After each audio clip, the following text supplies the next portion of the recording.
بسم اللہ الرحمن الرحیم۔ السلام علیکم۔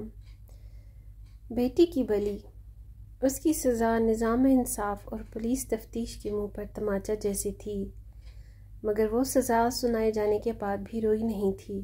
البتہ جب اسے جیل میں بچلن اور چالو لڑکی کا خطاب دیا گیا تو وہ بہت روئی، اور اس قدر زیادہ روتی رہتی تھی کہ اس کی آنکھیں ہر وقت لال اور سوجی ہوئی رہنے لگی تھیں، مگر رونے کی وجہ سے آنکھوں میں اترنے والی سرخی کسی کو اس کی ہوس کی انتہا لگتی یا سوچوں کا ہمہ وقت غلبہ ہونے کی۔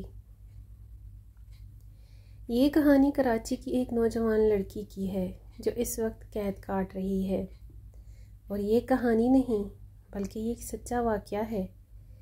یہ تمام کہانیاں کہیں نہ کہیں ہماری زندگی کا ایک حصہ ہوتی ہیں۔ اس کا تعلق بھی ایک مہاجر خاندان سے بتایا جا رہا ہے، جس میں اس کے سوا اس کی اور بھی 5 بہنیں اور ایک بھائی ہے۔ اس کا ایک بھائی تنویر بھی تھا، جو کہ والدین کا اکلوتا بیٹا اور بہنوں کا اکلوتا بھائی تھا، اس لیے سب کا بے حد لاڈلا بھی تھا۔ اسی لیے لاڈ پیار نے اسے بگاڑ دیا ہوا تھا۔ اس نے بری صحبت میں اٹھنا بیٹھنا شروع کر دیا تھا اور برے کام بھی کرنے لگا تھا۔ والدین کو اس کی شکایت اکثر ملتی رہتی تھی، مگر وہ نظر انداز کر دیتے تھے یا پھر کہہ دیتے تھے جوان خون ہے، چھوٹی موٹی غلطیاں ہوتی ہی جاتی ہیں۔ والدین کی اسی لاپرواہی پر وہ اور بھی زیادہ بگڑ گیا، اور اب محلے کے بچوں سے لڑنا جھگڑنا اور بزرگوں سے بدتمیزی کرنا بھی شروع کر دی تھی۔ سب محلے والے اس سے تنگ تھے، علاقہ مکی بھی اس سے تنگ تھے، اور سب نے مل کر اس کے والدین کو بتایا کہ اسے لگام ڈالی جائے، مگر اس کے والدین اب بھی کوئی قدم نہیں اٹھا رہے تھے۔ چھوٹے موٹے لڑائی جھگڑوں تک کی بات ہوتی تو معمولی تھی، مگر چونکہ اسے کوئی خاص روک ٹوک نہیں تھی، اسی لیے وہ آگے ہی بڑھتا گیا۔ گناہ اور برے کاموں کے ساتھ ساتھ ایک دن وہ گلی میں کھڑا ہونے پر منع کرنے سے اس کی تلخ کلامی گلی ہی کے ایک نوجوان کے ساتھ ہو گئی، اور اس نوجوان کا نام تھا حسن۔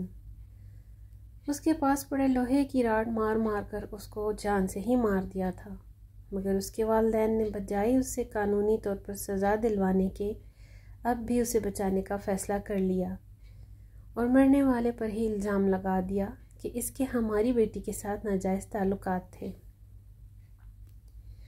وہ ہماری بیٹی سے ملنے کے لیے آیا ہوا تھا، ہمیں خبر ہوئی تو ہم سر پر پہنچ گئے، جس پر ہمارا جھگڑا ہوا، اور میری بیٹی نے اسے دھکا دے کر سائڈ پر کیا، اور دھکا لگنے کی وجہ سے وہ اپنا توازن برقرار نہیں رکھ سکا، جس کی وجہ سے زمین پر پڑے راڈ کے ساتھ اس کا سر جا لگا، اور ہماری بیٹی نے ہمارے سامنے خود کو پاک دامن ثابت کرنے کے لیے اس پر ڈنڈوں کی بارش کر دی، اور وہ جان سے چلا گیا۔ پولیس نے آ کر ان کی بیٹی کو گرفتار کر لیا، اور والدین جنہوں نے قتل کرنے کے جرم میں اسے جیل بھیج دیا، لیکن انہوں نے اپنے لاڈلے سپوت کی سزا ان کے سامنے اور ان کو بچانے کے لیے اپنے بیٹے کی خوب طرفداری کی، بلکہ اس کا اتنا بڑا گناہ چھپا گئے، اور میں وہی بد نصیب لڑکی ہوں جس کی بلی چڑھا کر میرے والدین نے اپنے لاڈلے بیٹے کو بچا لیا، اور میں بے گناہ ہوتے ہوئے بھی قصوروار بن کر جیل آ گئی ہوں، کیونکہ پولیس والوں نے بھاری رشوت کے عوض مجھے قاتل قرار دے کر میرے والدین کی بات کو سچ ثابت کر لیا تھا۔ آج میں بھی جیل میں قید ہوں، اور میرا بھائی بھی۔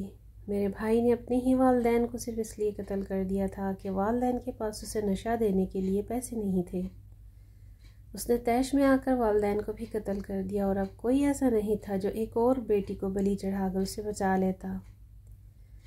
اللہ تعالیٰ کی لاٹھی بہت بے آواز ہے، بے شک اللہ تعالیٰ سننے اور دیکھنے والا ہے۔ اب انشاءاللہ اسے پھانسی کے پھندے سے کوئی نہیں بچا سکے گا، اور میں یہاں ہی عمر قید کاٹتے کاٹتے ہی مر جاؤں گی۔ ویڈیو اگر اچھی لگے تو لائک اور شیئر کرنا نہ بھولیے گا۔ اگلی ویڈیو تک اللہ